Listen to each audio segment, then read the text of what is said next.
Selamat malam, salam sejahtera untuk kita semua. Malam ini kita mulai dengan teori pengambilan keputusan ya. Untuk itu sebelum kita mulai, marilah kita berdoa agar semuanya kita lancar. Berdoa mulai.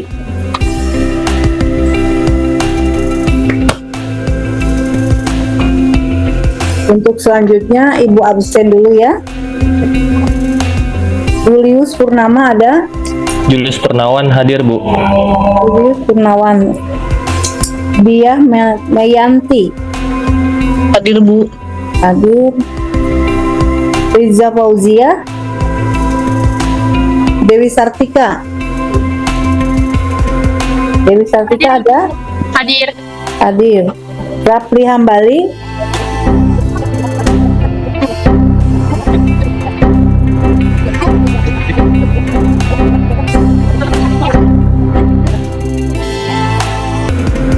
Baiklah, untuk selanjutnya Ibu akan menjelaskan rencana pembelajaran mata kuliah teori pengambilan keputusan.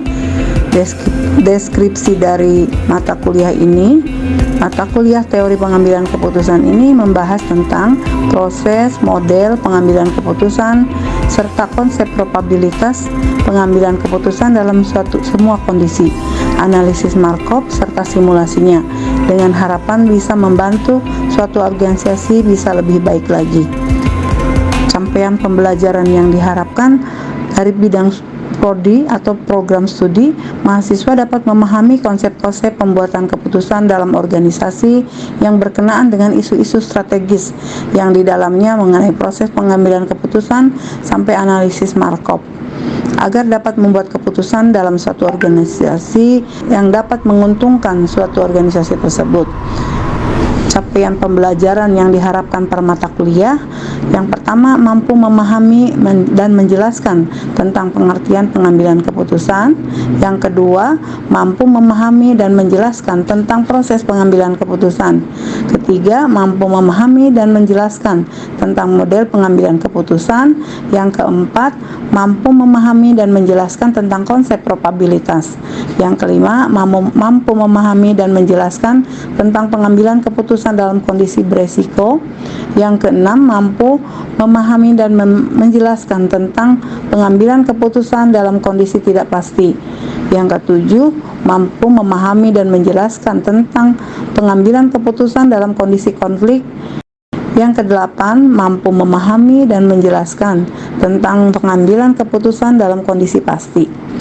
Selanjutnya, mampu memahami dan menjelaskan tentang analisis Markov. Yang terakhir, mampu memahami dan menjelaskan tentang simulasinya. Lalu, kontrak pembelajaran mata kuliah ini ada evaluasi dan penilaian. Evaluasi dan penilaian terdiri dari absensi 10%, UTS 30%, UAS 40%, lalu kuis, tugas mandiri dan tugas kelompok itu 20%. Adapun penilaian tugas individu maupun tugas kelompok, dia akan memiliki nilai sangat baik apabila tugas tidak terlambat, sesuai, jelas dan lengkap. Lalu akan nilai baik apabila tugas tidak terlambat, sesuai, jelas dan lengkap. Salah satu tidak terpenuhi kriterianya.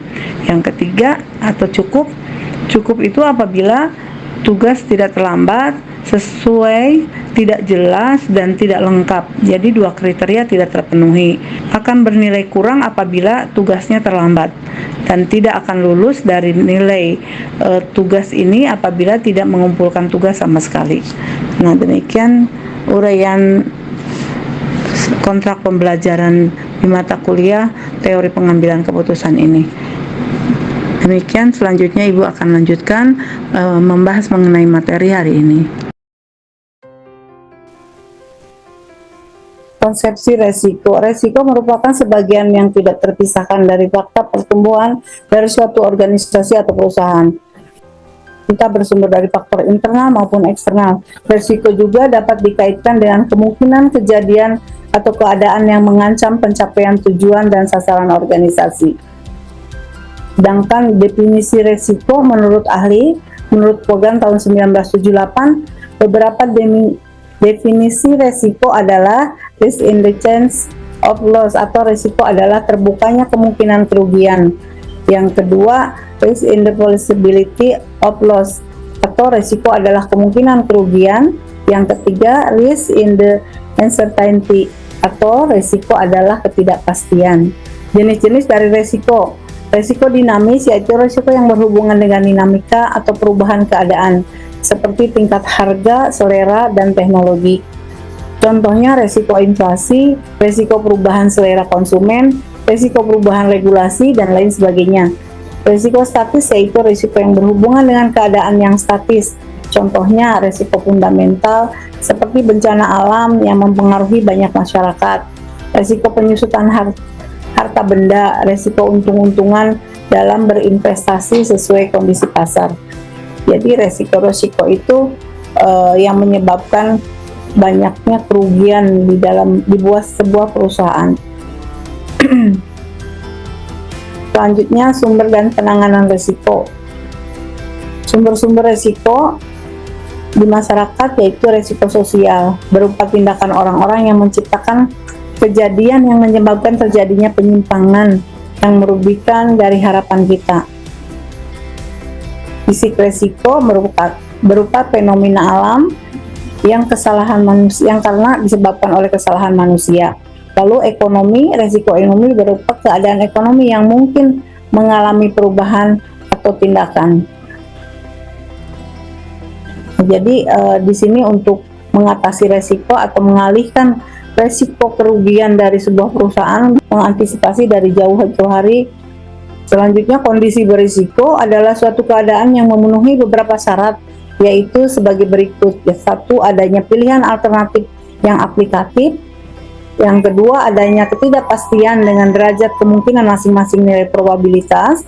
Yang ketiga, menilai hasil kombinasi satu tindakan untuk kondisi tidak pasti. Yang keempat, untuk melihat peluang yang ada. Setiap pengambilan keputusan selalu menggunakan konsep probabilitas. Yang kelima, memiliki nilai play-off sebagai hasil kombinasi satu tindakan dan kejadian tidak pasti tertentu. Play-off merupakan nilai menunjukkan hasil yang diperoleh dari kombinasi suatu alternatif tindakan dengan kejadian tidak pasti tertentu. Play-off dapat berupa nilai pembayaran, laba, kenaikan pangsa pasar, kekalahan, penjualan, kemenangan, dan sebagainya.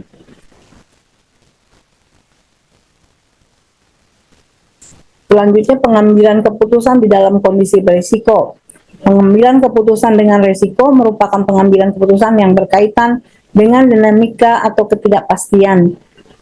Jadi, mengambil keputusan dalam keadaan ketidakpastian atau yang akan menimbulkan risiko lebih parah dibandingkan dengan kalau tidak diambil keputusan, di mana hasil yang diperoleh harus ditanggung sebagai konsekuensi. Ya, jadi pengambilan keputusan di dalam keadaan berisiko itu, kondisi berisiko, kemungkinan ada konsekuensinya yang malah memperparah keadaan atau ada konsekuensi yang harus diambil, entah itu keuntungan ataupun kerugian.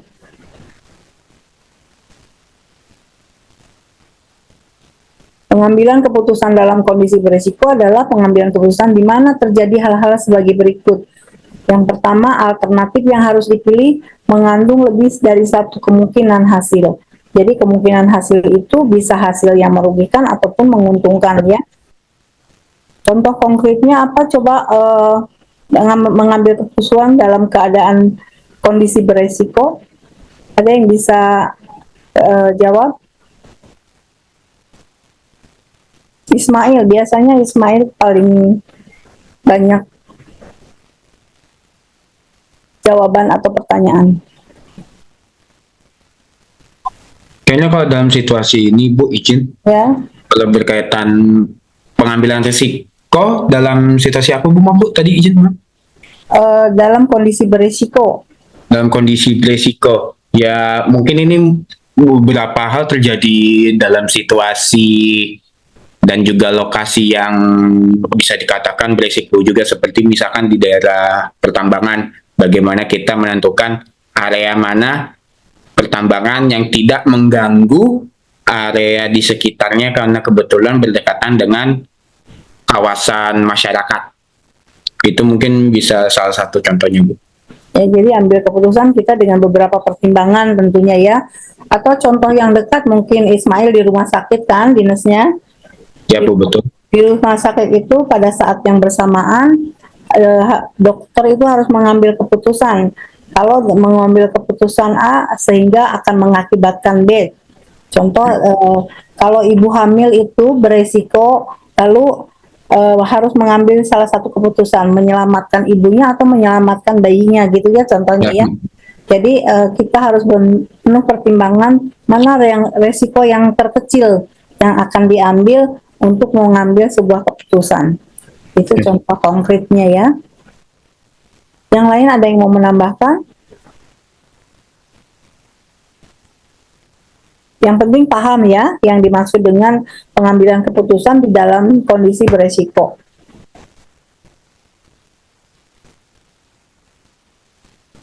Selanjutnya, tujuan dasar dari pengambilan keputusan kalau hanya ada satu pilihan alternatif namanya bukan persoalan keputusan. Ya, jadi alternatif itu dibutuhkan atau ada beberapa opsi yang disiapkan untuk mengambil sebuah keputusan. Jadi kita harus banyak analisa ya, analisa kemungkinan, segala kemungkinan yang akan terjadi setelah diambil keputusan. Resikonya yang terkecil lah yang kita ambil dari beberapa resiko yang akan terjadi.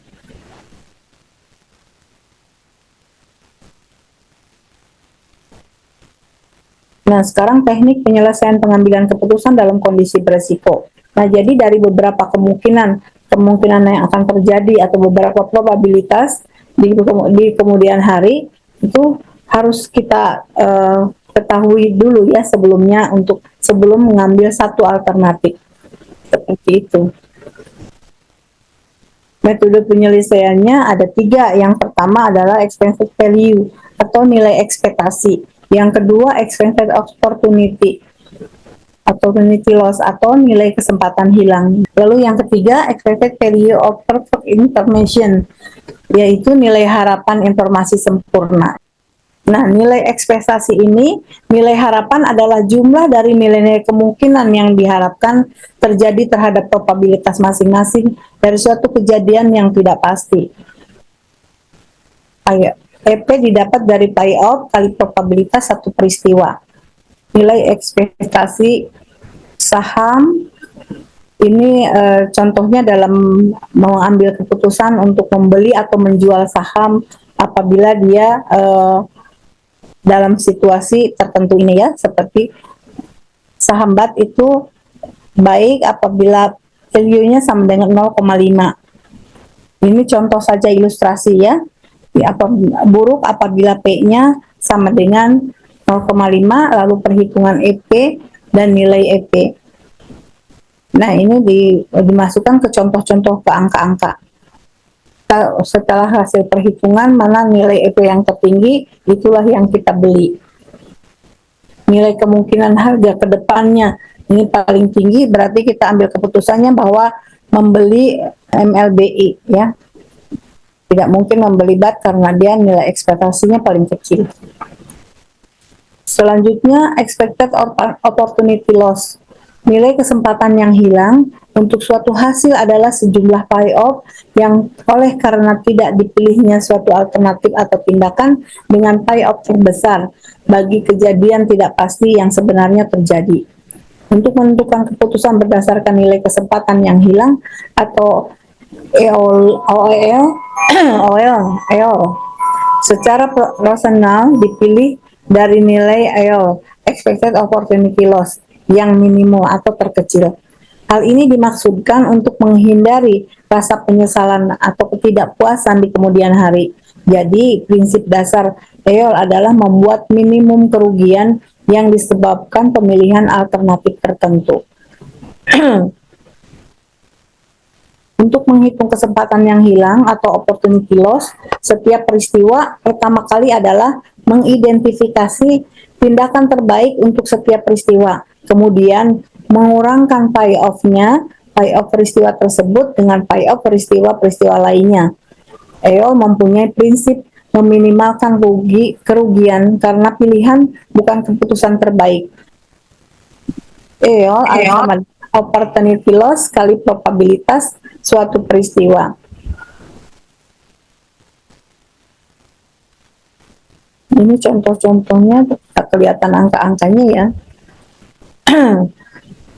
Berdasarkan EOL, maka keputusan yang terbaik adalah membeli saham MLBI, yaitu yang memiliki nilai EOL terendah. Jadi kalau nilai EOL dicari yang terendah, kalau ekspektasi ke depan itu dicari yang tertinggi. Maka kita mengambil keputusannya itu.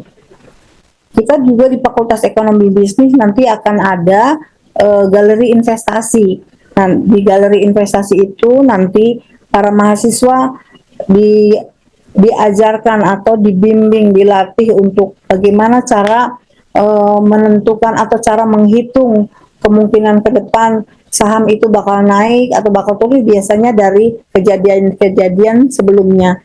Jadi dianalisa, dipelajari kapan dia akan naik tertinggi dan kapan waktunya akan turun harga saham itu. Untuk pelaku-pelaku investasi itu harus tahu betul. Kalau yang sudah lama main itu biasanya sudah tahu polanya, dan itu terpola di saat berapa kali atau kemungkinan turun dan naiknya itu mereka sudah tahu biasanya. Makanya jadi untuk pemula-pemula itu jangan langsung terjun bebas pada saat berminat ingin investasi di saham kalau belum sepenuhnya mengetahui mekanismenya atau sistematikanya dalam menentukan ekspektasi ke depan, apakah bakal turun, kapan bakal turun, dan kapan bakal naiknya. Seperti itu. Ada yang mau ditanyakan di sini?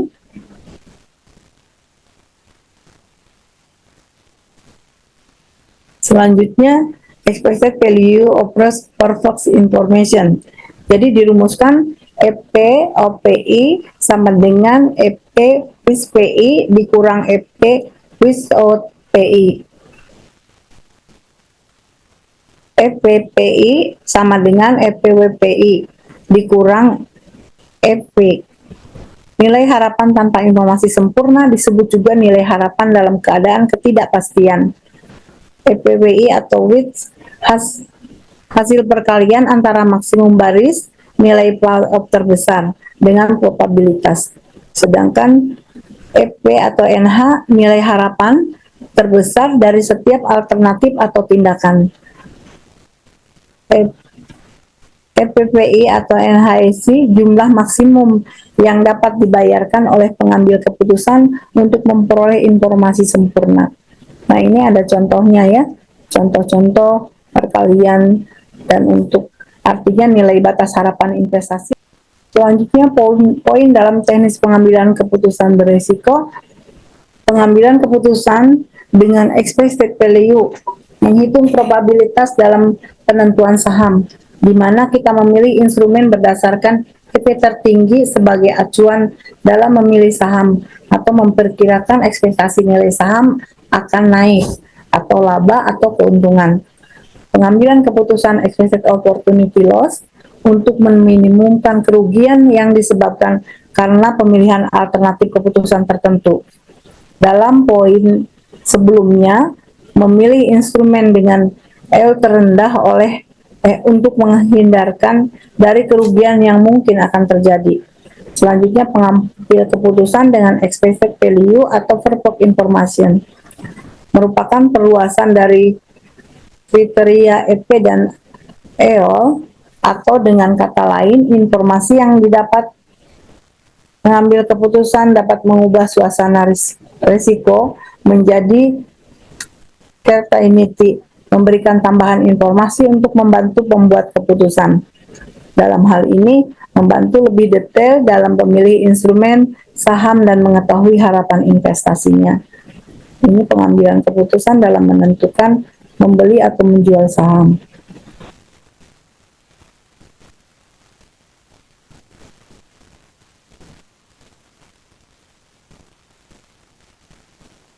Kalau tadi dalam kondisi beresiko, kalau sekarang dalam kondisi ketidakpastian. Kondisi tidak pasti adalah suatu keadaan yang memenuhi beberapa syarat, yaitu sebagai berikut. Ada beberapa alternatif tindakan fleksibel dapat dilakukan. Nilai probabilitas masing-masing kejadian tidak diketahui. Memiliki nilai playoffs sebagai hasil kombinasi suatu tindakan dan kejadian tidak pasti tertentu. Playoff merupakan nilai yang menunjukkan hasil yang diperoleh dari kombinasi suatu alternatif tindakan dengan kejadian tidak pasti tertentu. Payoff dapat berupa nilai pembayaran, laba, kenaikan pangsa pasar, kekalahan, penjualan, kemenangan, dan sebagainya.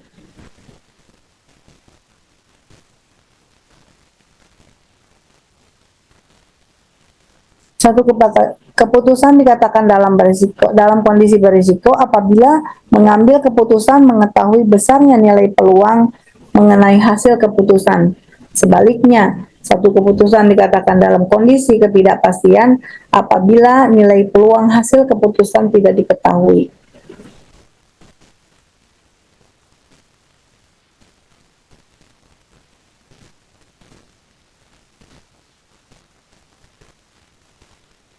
Nah, untuk mengurangi ketidakpastian,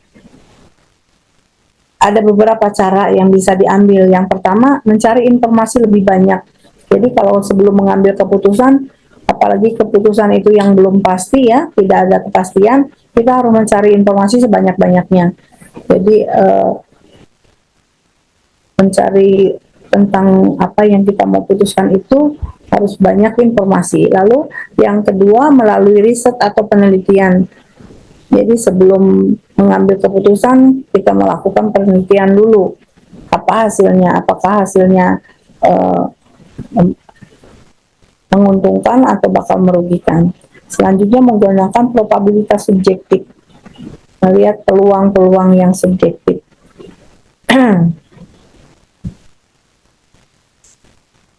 Adapun pengertian pengambilan keputusan dalam kondisi tidak pasti, pengambilan keputusan dalam kondisi tidak pasti adalah pengambilan keputusan di mana terjadi hal-hal sebagai berikut. Yang pertama, tidak diketahui sama sekali hal jumlah kondisi yang mungkin timbul, serta kemungkinan munculnya kondisi itu. Selanjutnya, mengambil keputusan tidak dapat menentukan probabilitas terjadinya berbagai kondisi atau hasil yang keluar.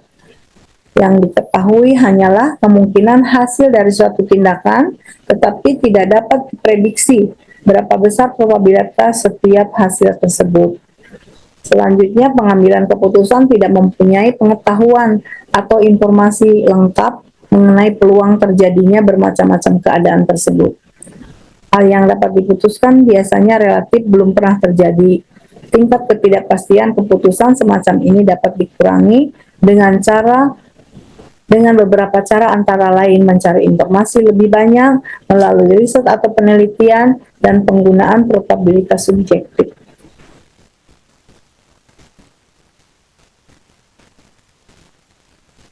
Selanjutnya, teknik penyelesaian pengambilan keputusan dalam kondisi tidak pasti.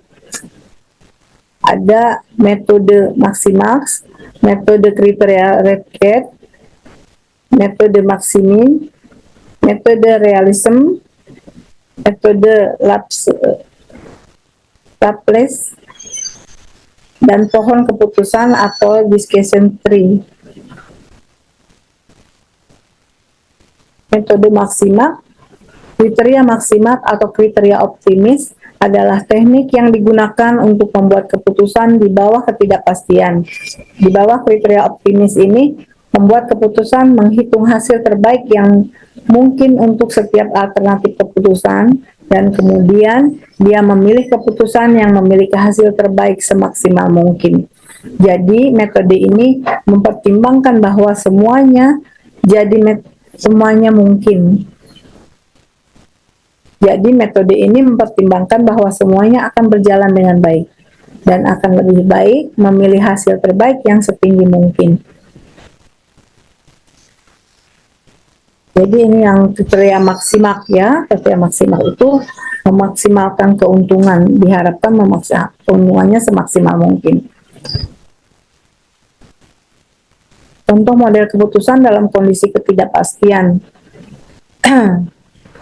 Yang pertama, proses pasar dalam jutaan rupiah ini ya, lalu investasi, dan PO max dalam juta per rupiah, alternatif investasi.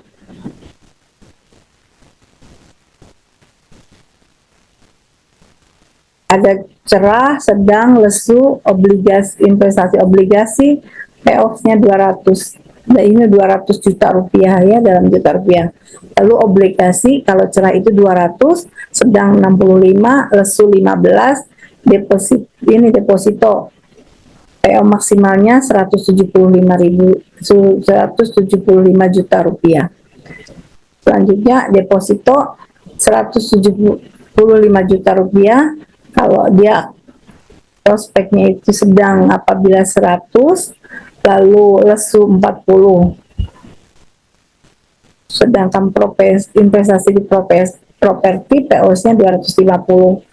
Properti cerahnya 250, ini dalam juta rupiah ya. Sedang 150 juta rupiah, lesunya minimal minus 100 juta rupiah.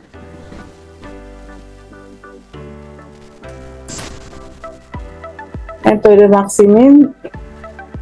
kriteria maksimal atau kriteria pesimis adalah ketika yang digunakan untuk membuat keputusan di bawah ketidakpastian. Di bawah kriteria pesimis ini, membuat keputusan menghitung kemungkinan hasil terburuk untuk setiap alternatif keputusan. Di antara semua kemungkinan keadaan alam untuk alternatif spesifik itu, dan kemudian dia memilih keputusan yang memiliki kemungkinan hasil terburuk maksimum. Jadi metode ini mempertimbangkan bahwa segala sesuatu akan berjalan buruk dan akan lebih baik memilih hasil terburuk setinggi mungkin. Nah, untuk itu pertemuan kali ini mungkin cukup dulu di sini. Nanti kita sambung lagi di pertemuan yang kedua ya.